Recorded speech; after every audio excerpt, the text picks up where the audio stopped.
Good morning, everybody. Thank you very much for joining this webinar, a joint webinar between Universities UK International, the UK Science and Innovation Network, UKRI and UKRO.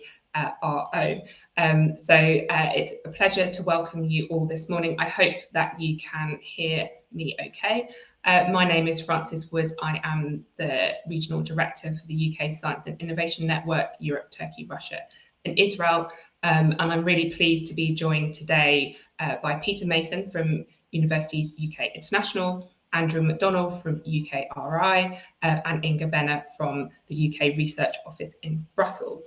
So today's seminar, we will be covering UK Association to Horizon Europe and a very quick update on the current status.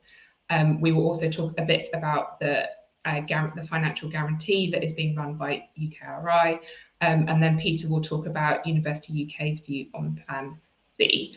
Just a flag that we have another webinar on the 27th of June, which will be a more technical deep dive into the financial guarantee.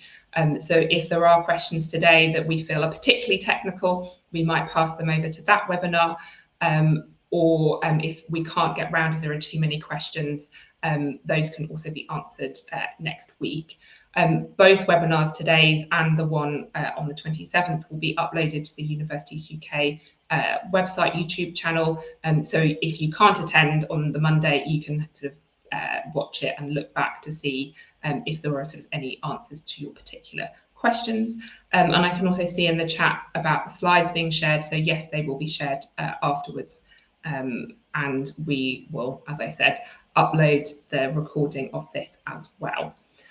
Just in terms of asking questions, you can see that you've got the chat, so it's great that you've all been introducing yourselves. It's lovely to see that we've got people from across the UK and across Europe. But there is a Ask the Question button, which is, I think, in the sort of middle bottom of your screen. So if you wouldn't mind putting your questions there, it just makes it easier for us as a panel to find them and make sure that we answer those. So I think without further ado, I will crack on with the first bit. So I think it's just worth pausing and remembering that the UK has agreed to associate to Horizon Europe. I know that there's been a lot in the media talking about Plan B, which we will come on to later, but it's just worth reiterating that the UK government's position and preference is still to associate to Horizon Europe, to Euratom R&T and to Copernicus. So just, I'm sure that many of you know this very intimately already, but it's just worth saying that our association agreement has already been negotiated. This was part of the UK-EU Trade and Cooperation Agreement, which was agreed in December 2020. And from sort of our perspective, UK association is win-win, both for the UK, but also for our partners across Europe. Next slide, please. So what's the current status? So there was an EU-UK specialised committee in December 2021, where the EU confirmed that they were unwilling to move forward on UK association due to broader political issues. The UK government perspective on this is that this puts long-term science collaboration at risk. The UK remains committed and is taking unprecedented steps to support association. So Andrew from UKRI will talk a little bit more about the guarantee to fund eligible and successful UK applicants in a minute. And just to sort of reiterate, the UK government's priority is to support the UK research and innovation sector in all future scenarios. As I said, our preference is association, but uncertainty is corrosive. I know that you have all been waiting a really long time for certainty, and there will come a point in the not too distant future where we will have to look at alternatives if the Commission continues to delay on finalising UK association to the programmes. At this point, I will hand over to Andrew to talk a little bit more about the guarantee.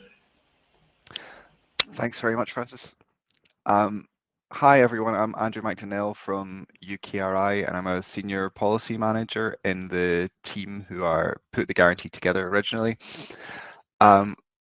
So I will give you a bit of an update on what has happened so far and the calls that are currently open, what is covered more generally, and then if you have any questions, there'll be time at the end to ask them. So on the 29th of November 2021, UK government announced that there would be a guarantee for all UK-based applicants who successfully bid into Horizon Europe funded activities, but who were unable to sign their grant agreement with the EU due to the fact that the UK's association to Horizon Europe had not yet been formalised.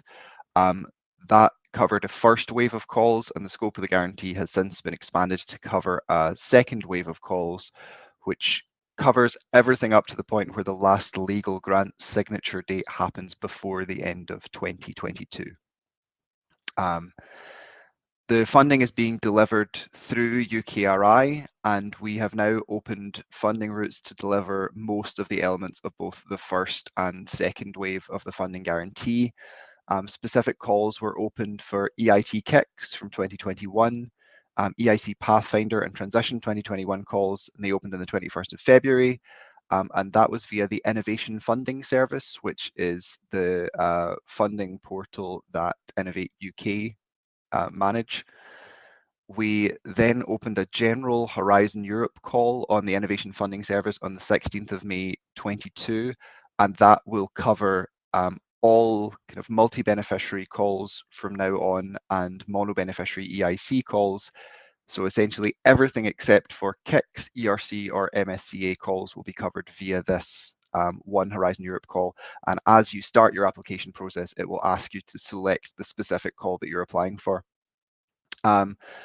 For ERC and Marie Curie, calls are now open for the 2021 ERC starting, consolidator and advanced grants, and the Marie Curie postdoctoral fellowship and citizens calls, with Marie Curie doctoral networks call opening in July, so next month.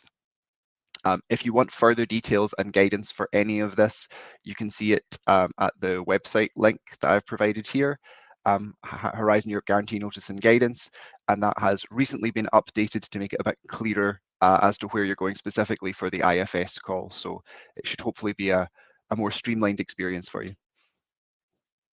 And the next slide, please.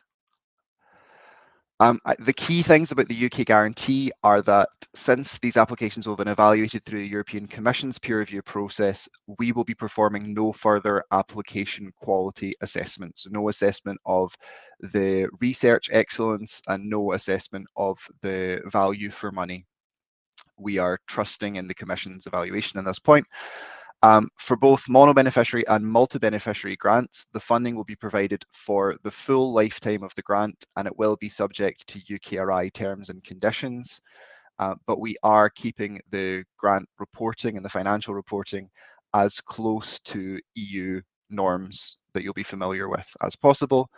And the majority of the EU's calls in scope, and the funding will be delivered via the Innovation Funding Service, as I mentioned, with an option in the online form to select the specific call that you've applied for. But for ERC and Marie Curie, the funding will be delivered instead through JES, the Joint Electronic Submission System, and calls will open for each of those grant types individually. It's open for most of them now. And that's everything. So if you have any specific policy queries or questions about the scope of the guarantee, could you send that to our dedicated inbox at eugrantsfunding@ukri.org. If you are in the midst of an IFS application and you've got any questions, please send it to heguarantee@iuk.ukri.org. And for questions with your starting grant or any of the other ERC or Marie Curie guarantee calls on JES, contact the JES help desk if it's an issue with the system, or the EU grants funding at ukri.org if it's a policy related question. Thanks very much.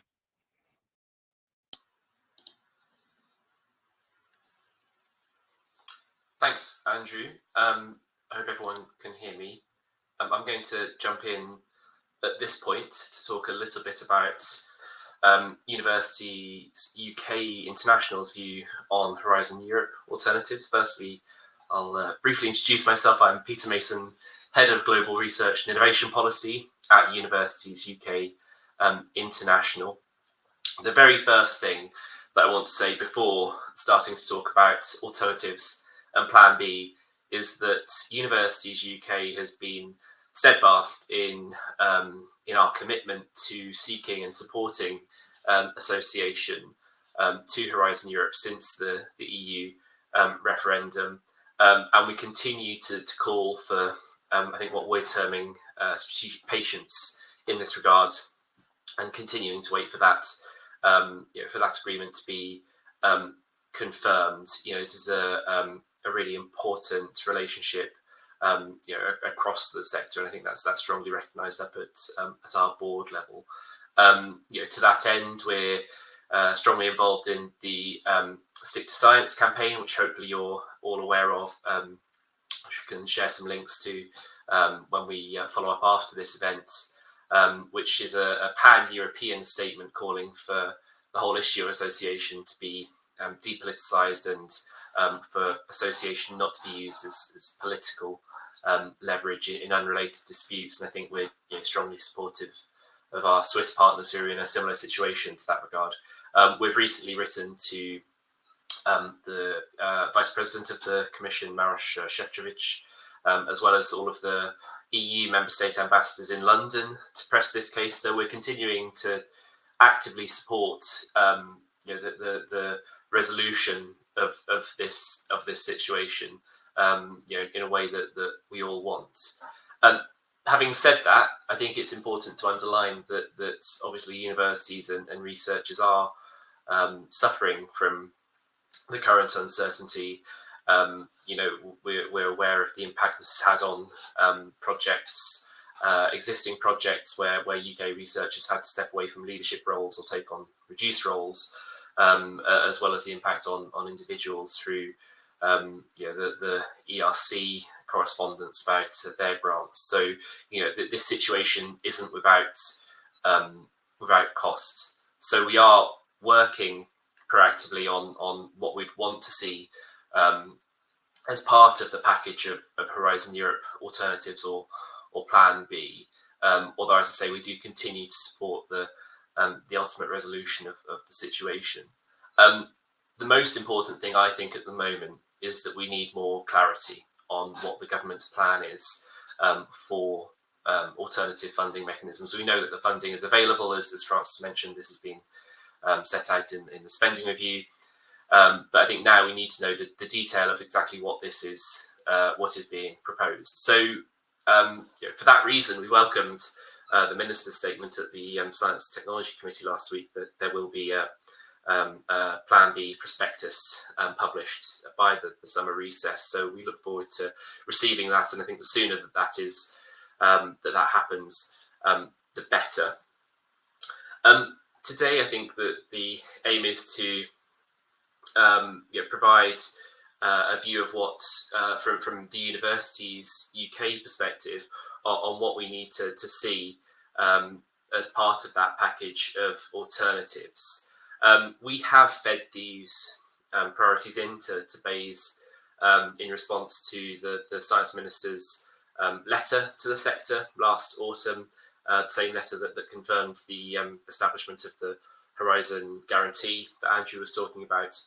And I think among this, the broad question of what we do with this funding in a Plan B scenario, the most pressing question for us is what we need to do in the short term. How do we need to help universities, help individual researchers and innovators to respond to this uncertainty? So in this slide, I've set out what what we'd see as the key priorities in this regard.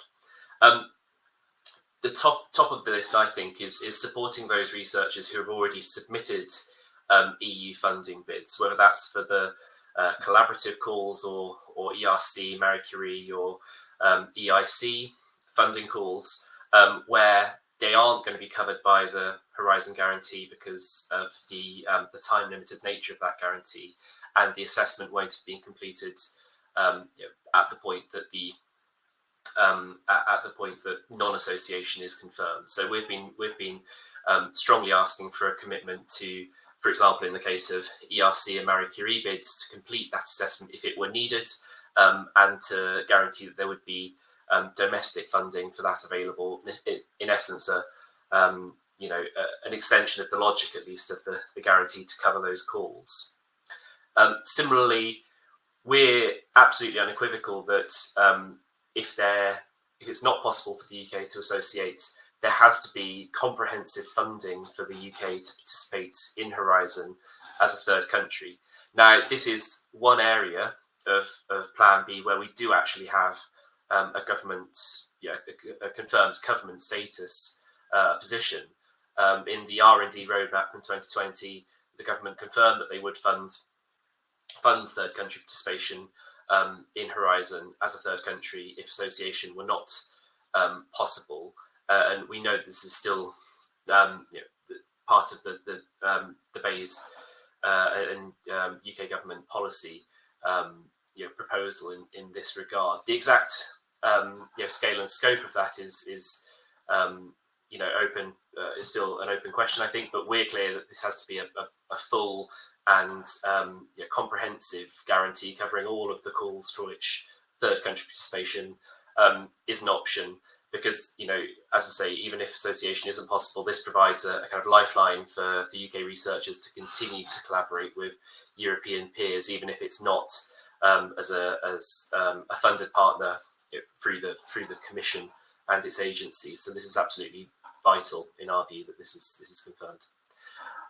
Thirdly, we've asked for direct support to universities to mitigate the short and medium term financial sustainability challenge that non-association represents. I believe that it's around 14% of UK university research income, which comes from EU sources. So clearly, the loss of access to that mechanism could represent something of a shock to the university funding landscape. So we're saying to mitigate this, we need some kind of direct investment in institutional research budgets to help shore up those the financial landscape, and for institutions to use flexibly in ways that they can allocate themselves to address the shortfalls that they face within their own research and innovation portfolios. And then finally, in terms of the looking to the long-term picture, we're very keen to work collaboratively with BEIS to develop that long-term vision for investing in the UK research base, making use of this spending review allocation, if association isn't possible. We think it's really important that there's kind of sector buy-in to this plan, so we're really keen to be part of that process. We've set all of this out in a blog. There's a link in the slides, so when the slides are shared, please do take a look at that. And I think actually there's a link at the bottom of the window here if you want to use that.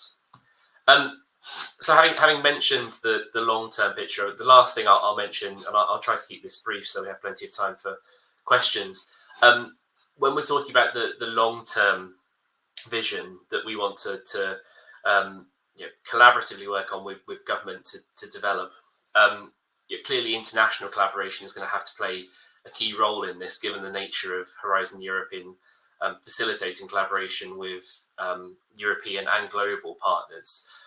We've actually done quite a lot of work in the last few years, setting out proposals and ideas for funding interventions that we think could boost international collaboration in research and innovation at UK universities. In particular, I would draw your attention to a report that we did in 2020 in the lead up to the no deal cliff edge that we were facing back then, setting out a number of ideas that we thought could effectively complement in that situation, or if needed, replace association as a policy option.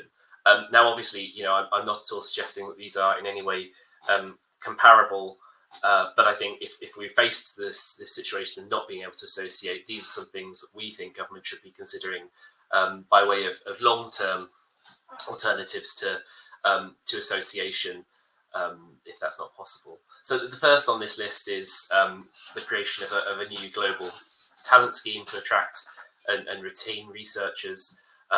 Clearly this would in some way be driven by loss of access to the European Research Council, and I think we understand that there are aspects of that you can't replicate on a UK level, but other things which I think you can try to do, and indeed which other sectors, other systems have done to try to attract and retain world-leading research and innovation talent. So I think that would clearly be part of that list of measures that we'd be proposing. Secondly, and indeed just as importantly, we really think it's vital that we continue to provide ensure there's a healthy provision of funding for researcher mobility, particularly at doctoral and early career researcher stages. Clearly, this is a role that is currently played to a large extent through the Marie Skłodowska-Curie actions, and indeed, as I say, we think there need to be a comprehensive offer in this regard to ensure that there is still plentiful provision for funding for researchers to enjoy those types of international mobility to develop scientific networks and benefit from brain circulation, as we talk about, especially I think through institutional partnerships. I think we're very keen to emphasise that in addition to system level and researcher level partnerships and networks, it's really important to recognise that they're really strong and durable. Particularly in the last few years, we've seen so many UK, EU universities partnering up in higher education and research and innovation joint initiatives. The third on this list is opening up the UKRI Global Co-Investigator Scheme, which would provide a mechanism for flexible bottom-up collaboration for UKRI grant recipients to bring in co-PIs from across the world and allocate part of their grant to those PIs. This is already a scheme that operates in, I think, 3 of the UKRI councils. So I think to expand that through additional funding for UKRI would be extremely positive and provide exciting, flexible opportunities for more collaboration. And finally, I think greater support for system level joint and multilateral funding calls as wide-reaching and covering as much of the disciplinary spectrum as possible. I think we're encouraged that we know that BEIS are working on a new international funding programme to try to some extent to achieve this objective. So that's a very brief run through of some of the ideas that we've put forward in the past for fostering international collaboration. There are many more in this report, so if you're interested, please do have a look. But I think that's everything that I wanted to say. So I'll pass back to Francis, and we can get into the questions. Thank you very much. Thank you very much. I think that was really helpful, Peter and Andrew, to sort of go through both the sort of the guarantee and the sort of proposals from Universities UK on Plan B. I think we have a lot of questions, and just to say that we also had some questions in advance, so I will switch between the two just to make sure we answer as many as possible. So there is you can upvote questions, so I will take it in the sort of order of popularity. So there's a question here from Lydia. I need to understand if I should encourage academics to continue applying as the upcoming calls are not currently covered by the guarantee. The UK Minister seems to imply that the plug will be pulled in September. Shall UK academics apply to Marie Curie and ERC upcoming calls? Will the guarantee be extended? So I think there's a couple of things that I'll say, and then I'll pass to others on the panel. That Minister Freeman said to the Science and Technology Committee, where he gave evidence, I think, last week, that there will be an element of third country participation. And in that committee, he said that there would be the prospectus, as Peter mentioned, published before the summer. So that will have more detail. I do appreciate that it is very frustrating to not yet have that detail, but it definitely won't be pulling the plug. That in a non-association scenario, there will be transitional measures as we move away. So we've very much heard from the sector of not having any kind of sort of cliff edge, but the exact sort of details of how it will work in the guarantee, that will come hopefully in the prospectus. But I don't know, Inga or Andrew, would you like to come in on that question? Yeah. Sorry, do you want to go first? On you go. I'll go. I might just, I just wanted to add also, because I've had a look at a few of the questions already, and I think that will answer a few that are also in the list. It is really important to understand, and this isn't easy to communicate, probably also to your partners in the project, that the UK is currently still a candidate associated country in Horizon Europe. That means for any of the calls that are currently open, where you're putting together proposals, you do apply as an associated country. I will also try and give answers to a few of the more detailed questions on that in the question section directly. But this is really important. It's for the guarantee, you change status, but currently the official status of the UK is still like any other associated country. So you apply as an associated country, and I think that's really important to reiterate. And as I say, I will also get back to some of those questions in a bit more detail in the chat. Yeah, and I think to add to that point, obviously it's really hard to put together consortia with any level of uncertainty, and I understand that this is a challenging time for anyone, but the original purpose of the guarantee was not to stretch so far into the future that it would cover all possible calls. It's really to cover the calls that are in the kind of grant agreement preparation process, with the idea that we are still associating, and association may come at some point in the future. So any extension is not intended to cover the full lifetime of Horizon Europe, essentially. But the idea that everything, I can definitely assure you that all discussions take into account grants that are in the system currently, you know, the experience that people have. So all discussions of alternatives or future kind of evolutions of the project really take the grants that are in the system into account. Peter, do you want to come in? I just wanted to add that this is the question, I think, particularly of the MSCA postdoctoral fellowships call is something that we're receiving a lot from our members. So I just wanted to mention that it's the need for clarity for calls which are open now is a point that we're stressing to BEIS and to UKRI, that the importance of having a clear pathway, whatever, even if while we still want to complete association, pushing for a clear line on what this would mean in practice for institutions and researchers who are thinking about applying for these grants, and enabling them to kind of plan effectively is a message that, as I say, we're pushing very strongly. So I think we do recognise that, and it's something that we're emphasising in our communications with government. Yeah. And I think maybe just to build on both of those points, that one of the reasons why association is still the preferred UK government approach is because it allows UK participants to interact fully in Horizon. So to have the leadership positions, it makes things simpler on how the money is administered. So that's why we're in this difficult place, because what we want, which is association, isn't yet possible because the Commission is holding it up. But we do recognise, and I think the Minister said that as well, that time is running out because this uncertainty makes it really difficult for UK researchers to plan and to make consortia.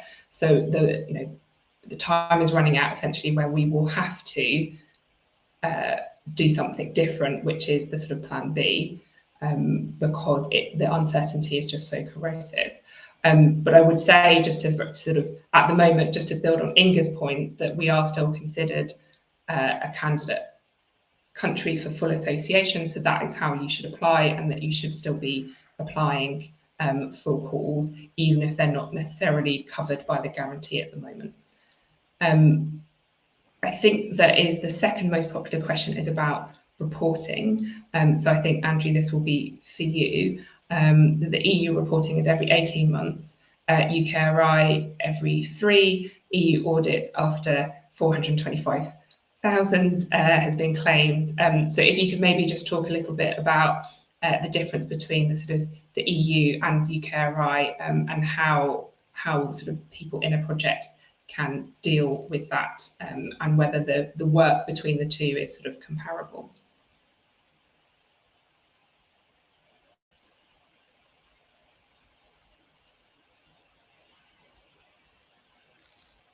Or I think Andrew has frozen on my screen, so I don't know whether Inga can come in.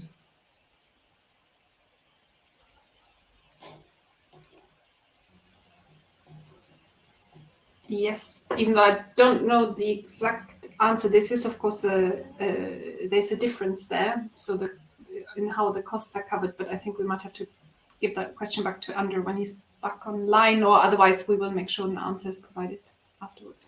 Okay, thank you.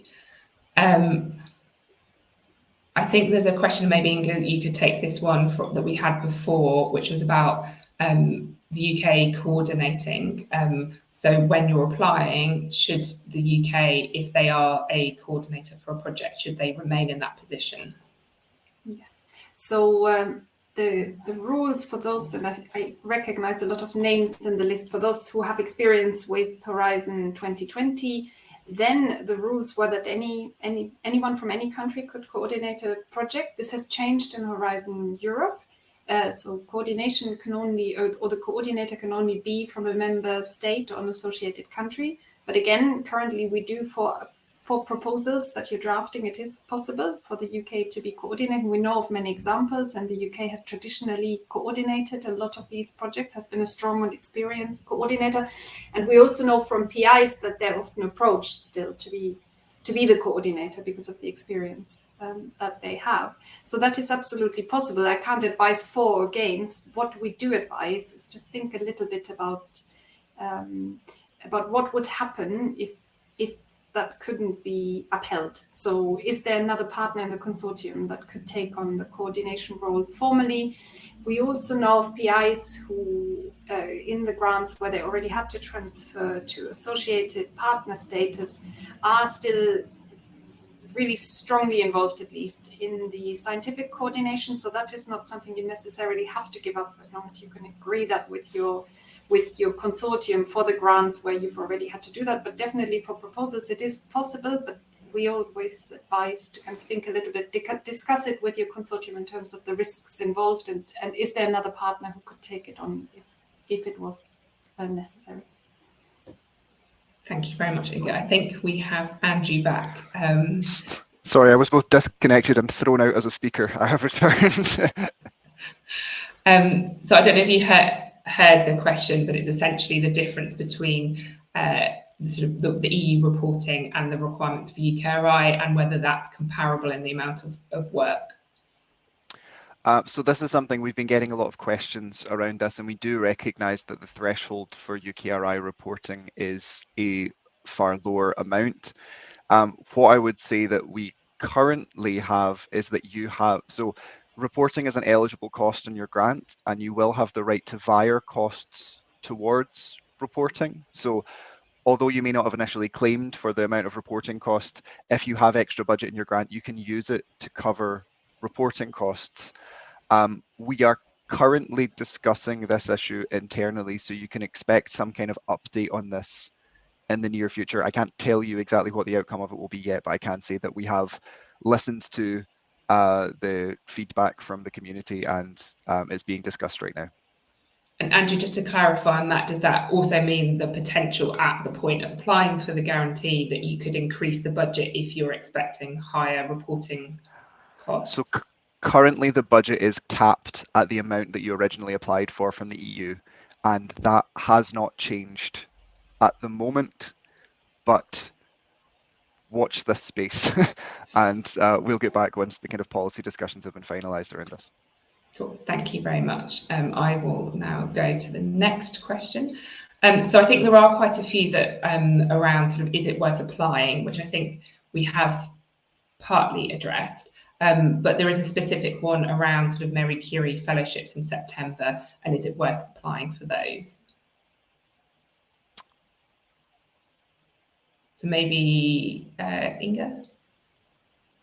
Yes, I was just, well, again, and also the wider question, is it worth applying? That's of course one that's, I would always say yes, because if you don't apply, then you can't win the funding. That might sound like a fairly simple answer, but if no application is made, also nothing can be submitted to a guarantee later on if a guarantee was to have to cover the call. So that's my more generic advice. I'm aware that Marie Curie specifically is quite complex because you have all the mobility requirements, you have the requirements for the host, but I can only reiterate that for the moment being, you would apply as if you weren't in a, or if you're applying as a host, as if you were based in an associated country. If you're applying as a fellow, you have much wider possibilities, of course, because you could go anywhere currently from anywhere, and you could come from anywhere as well. And then there are also more specific questions that I've already answered a few of on the global fellowships. So I would invite you to have a look at the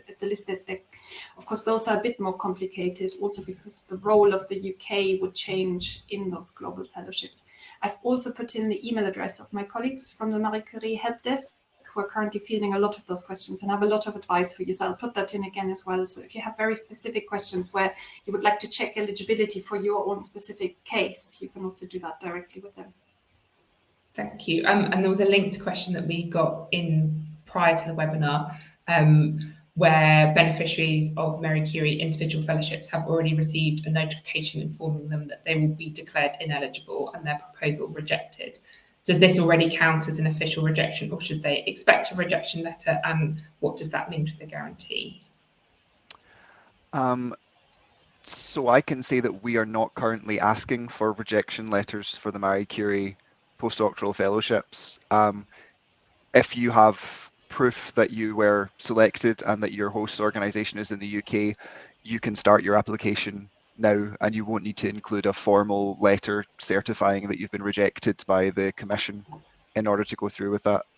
That's just been done on a deadline basis, that when the calls opened, it was with the idea that it was unlikely that association would happen before you had to sign your grant agreement for Marie Curie. So that call is open now, and you can start your application, and you don't need to include a letter confirming that you've been rejected from the Commission's process. Thank you very much. There's a question, so I think there's quite a few questions that are sort of, I think we now have answered, that are around whether it, with the upcoming calls and the extension of the guarantee. So I think there is now one about reserve list candidates left out due to ineligibility from Horizon Europe, while UK are insisting on grant preparation in order to be eligible for the guarantee funding. Andrew, would you be able to take that question? Sorry, could you repeat it? What was the... So it's about reserve list candidates being left out. So, but I'm not very familiar with what a reserve list candidate is. So that's okay. I can say what our process on reserve list candidates are. So if you are on a reserve list and you are invited to the main list as a result either of just natural movement of people from the reserve list to the main list, or after a significant number of UKRI candidates move off the main list and you are raised up from the reserve list, all that the guarantee rules still apply, in that if you have your original proposal, if you have a evaluation summary, and you have a invitation to the grant agreement preparation process, you are eligible. So if the EU sends you that invitation to the grant agreement preparation process, whether that was off the reserve list, being upgraded from the reserve list, or part of the initial tranche of the main list, either of those is fine. You can apply to the guarantee. The guarantee won't cover people who are still on the reserve list. So we're not reaching into the reserve list for applicants, but if you are invited to apply, you can apply for the guarantee. Thank you very much, Andrew. I think there are a couple of questions on the sort of the process, which I might group together. So would you mind summarising the level of project monitoring expected under the guarantee, and roughly, if you can, provide any sort of how long does it take between applying for the guarantee and acceptance? Okay, so this is different depending on what part you're applying for. Assuming that you're applying for the Innovation Funding Service, IFS consortia style calls, we say give it between 30 to 90 days for processing, and you can keep that towards the 30-day end of the spectrum by making sure that all the documents are there, that you've given everything that's asked for in the guidance, and the guidance for the IFS goes along with the call. There's not a separate guidance document. Each question has its own guidance on what you have to provide. For ERC and for Marie Curie, we have I'm momentarily panicked. I think it's 8 weeks possible turnaround for the grants, roughly in those, but I will check and get back to you to make sure that's correct.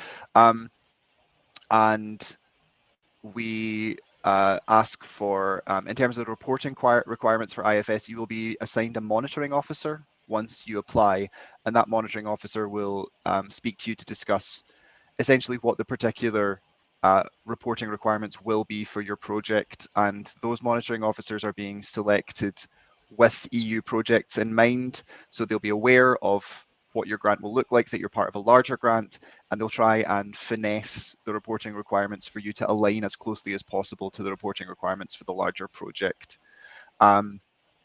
For JES, it will be standard Research Council reporting, so it will be via research fish, but I can reassure you that you will not be asked to provide information that you wouldn't typically be asked to provide as part of for example, ERC won't be asking you questions about impact. There's not going to be additional requirements because of this. It's just standardized reporting. Thank you very much, Andrew. There's a question here from Francesco. We were part of a successful Horizon proposal, and suddenly, despite all our efforts and the support of UKRI, we were excluded from the grant as the UKRI guaranteed was not recognised as sufficient proof that funds will be provided to cover our part of the grant. Has this been happening UK-wide, and have there been discussions with the EU to clarify that the UKRI guarantee is a certainty and to help us reinforce this with partners? And then there was also a comment from someone else, from Mark, saying that that was their experience too, and asking if there could be a sort of statement template for UK partners to help with any lobbying. So maybe Andrew and then Inga on that, or Inga first. I just wanted to clarify, because often, so first of all, we haven't had examples where the EU has rejected UK partners. So I just wanted to clarify that could, of course, happen in a consortium, that the main coordinator or the consortium as a whole decides they wouldn't trust that. We haven't had any examples of that. It's always interesting to have them, because sometimes we can also help at ACRO. So we have spoken to project officers as well, where there might be some misconceptions or where they might misinterpret the rules slightly. But certainly from the Commission point of view, that shouldn't be happening. You would only, from a Commission point of view, you would only be excluded if you were no longer eligible or if the grant. But of course, there's an option for the whole consortium to say, we don't want to maintain a UK partner, we don't want to transfer them as an associated partner. That is always an option on the letters that are now received. But I wonder whether that scenario was because it was a decision from the consortium to say they wouldn't trust the guarantee and not the Commission. So that's really important. That isn't a rule the Commission has, or there is nothing that the Commission would do in that respect, as far as I'm aware. But all these examples, it's always useful to have them. We are sometimes able to do something. I can't promise anything, but if you have examples like that, in particular, if you're unsure about what your project officer says or kind of asks for, then we can often help with that. So just to invite you to email us, I will put the ACRO email address in as well. And for those of you who are ACRO subscribers, you will know who to go to your European advisors at ACRO. Thank you, Inga. Andrew. I think it's really unfortunate that this is happening, but we are obviously, every consortium is at the mercy of the coordinator, and that they have a lot of free will in determining how they compose their consortium and who they invite to participate and don't. So as Inga says, the EU are following fairly specific lines, but individual consortia are free to behave as they choose, and ultimately, however unreasonable their decision might be, they have the right to do it and to push through with composing their consortium as they please. So it's a comms effort essentially, and we're trying to make the guarantee information as clear as possible, but ultimately if someone just decides to say no to it, there's not much we can do to push back on the UKRI side. Thank you. Peter. Thanks. Just to echo Andrew's point there about the comms. This is an issue, obviously, that we've also been fielding from our members. I suppose, obviously, we can't. We're not in a position to provide any kind of further assurance, legal assurance that to EU partners. But we have been trying. We've been very proactive, I think, in the way that we've been trying to explain and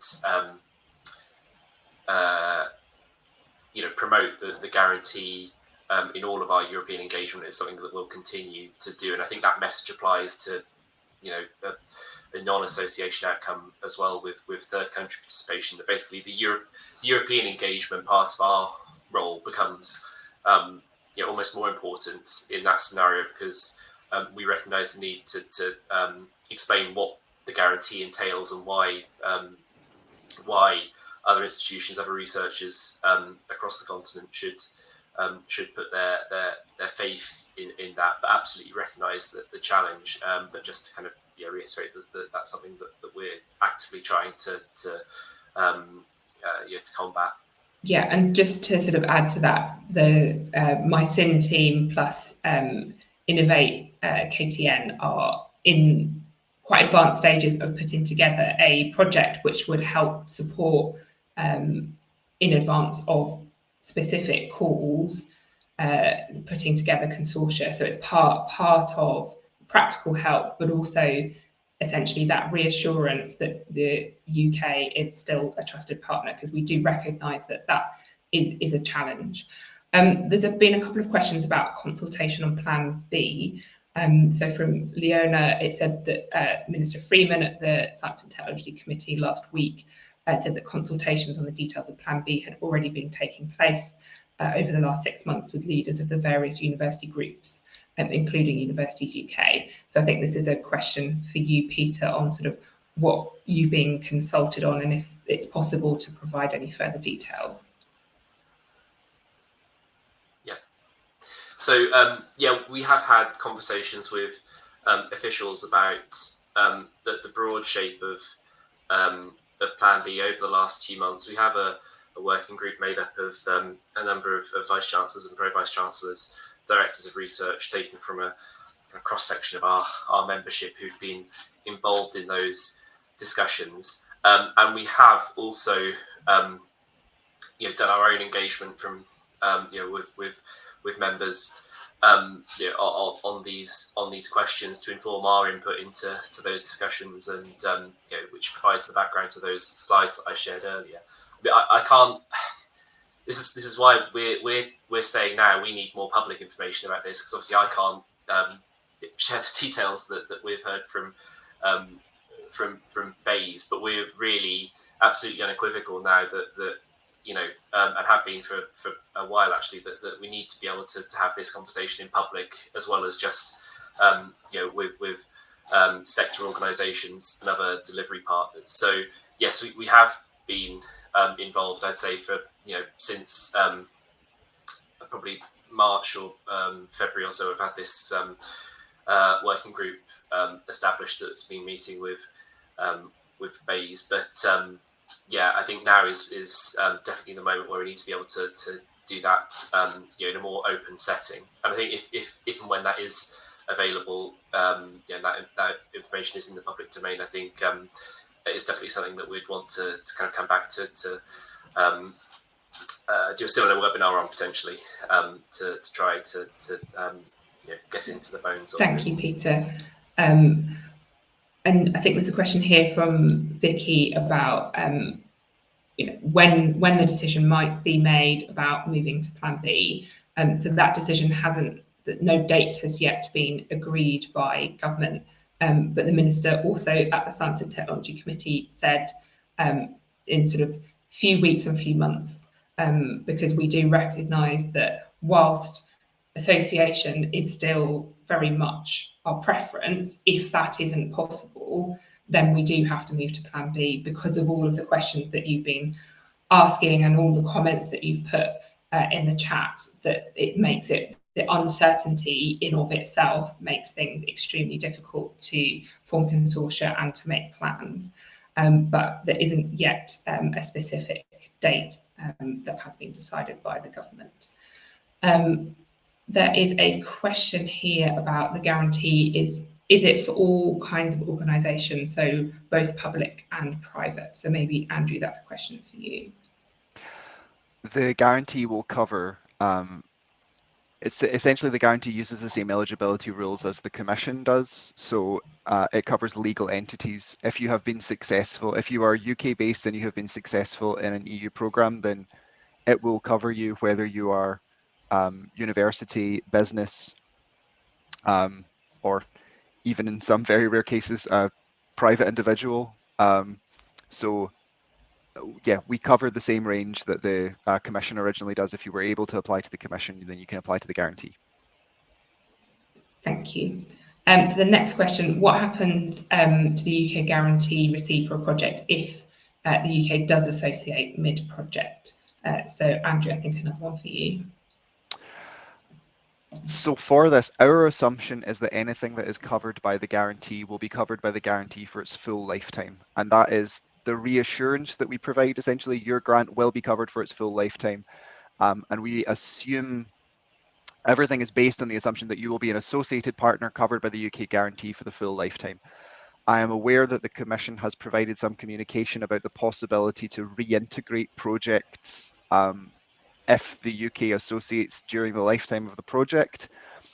I will say that that is a more complex process than the text from the Commission necessarily indicates. So that will involve kind of retroactive funding. It would involve reallocation of funding that's already been distributed. There's a lot to do there. So if the UK did associate, that would be a subsequent process, a subsequent negotiation.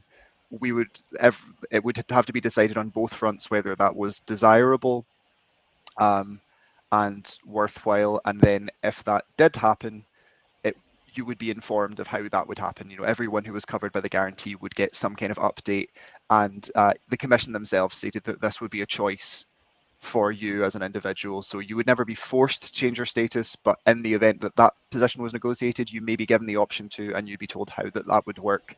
But it's many negotiation steps away from where we are currently. Thank you. I mean, I think there's a lot of sort of comments in the chat and questions about, you know, the uncertainty and sort of when we're going to move, and wanting to make sure that BEIS sort of understand that. So just to sort of reassure that after every webinar, I do a short summary and send that back to officials in BEIS who are sort of leading on these policy areas. It's incredibly useful for them when they're developing the policies to understand the views of the community, where the particular worries and concerns and issues are. So just to sort of reassure everybody that that's something that I do after every webinar. So there is a question here about, is the current recommendation to exclude the UK partner budget from the total budget being requested to the Commission? So Andrew, I think that might be one for you. That depends when we're talking about. If you're applying, you apply as a beneficiary, you assume you're going to be funded as a beneficiary or as an affiliated entity or any funded body, but you should include your full costs in the budget. You should assume that we are going to associate and you're going to participate as an associated country. If you have been awarded the grant and you are now looking to claim the guarantee, then the situation changes, at which point you should change to be an associated partner if you're nearing the deadline. And there is no requirement once you're an associated partner to include your costs in the budget. You can do, but you don't have to. The Commission won't check them, so we don't judge them as being particularly reliable costs in the budget, and we will use the costs that were included in your original proposal. That's how we evaluate the kind of maximum that you're allowed to apply for via the guarantee. Thank you. And then there is a question about when you do submit for a guarantee application, it doesn't appear that you can correct a submitted application, so you have to recreate them. Is that something that will be looked think, Andrew, maybe that's a question for you. So I'm not quite sure what part of the process you're talking about. Once it's submitted and has to be reviewed. If you have any issues and you want to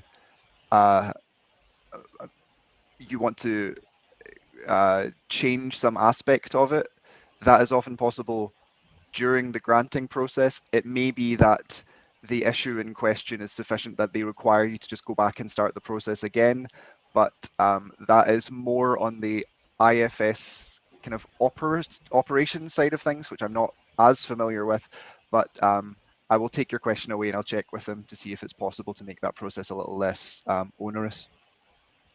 Thank you. There's also a bit in the chat around sort of sharing links, so we will definitely share all the links for UKRI where you can apply for the guarantee and where there is sort of more details on what is eligible. There's another specific question here around EIT raw materials project, and I am surprised to now see that KICs are excluded from this call. Could you expand? Sorry, Andrew, another one for you, I think. Oh, sorry, KICs aren't excluded from the call. KICs just are different enough that they can't be covered by the general conditions of that call. So there's a separate call for KICs. If you go onto the IFS system or if you go onto the guidance, you'll see there's everything in Horizon, all the kind of consortium style calls in Horizon Europe, and then there's a KICs call because KICs are fairly unique in the way that their financial model works. They're also we fund them year by year. Rather than for the full duration of the call because of the way, obviously, they're funded by the Commission. So there is a call for KICs, it's just not the same as the call for everything else. Thank you. That was a very useful clarification. I think we're almost out of time. I'm conscious that we haven't got through all of the questions. I think some of them are quite detailed questions about the guarantee. So just to remind people that there is the sort of second half of this two-part webinar on Monday the 27th, which will focus specifically just on the guarantee.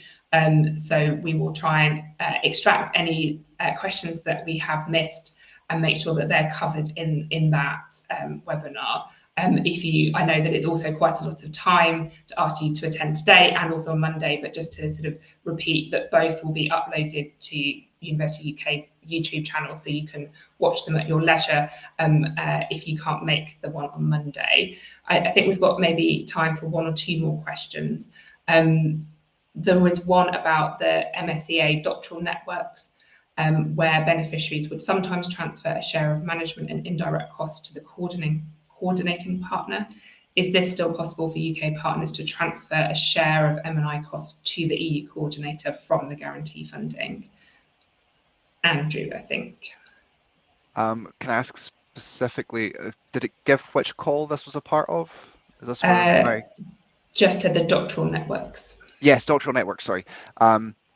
Yes, that's entirely fine. That's standard practice for doctoral networks, and you can, as long as you can report on those costs and you have a paper trail to say what those costs were used for, it's absolutely fine to contribute those costs to the coordinator or whoever is organising the kind of centralised activities. Brilliant. Well, thank you. I think we're probably just about out of time. I just want to sort of conclude by saying thank you very much for coming today and asking such good questions.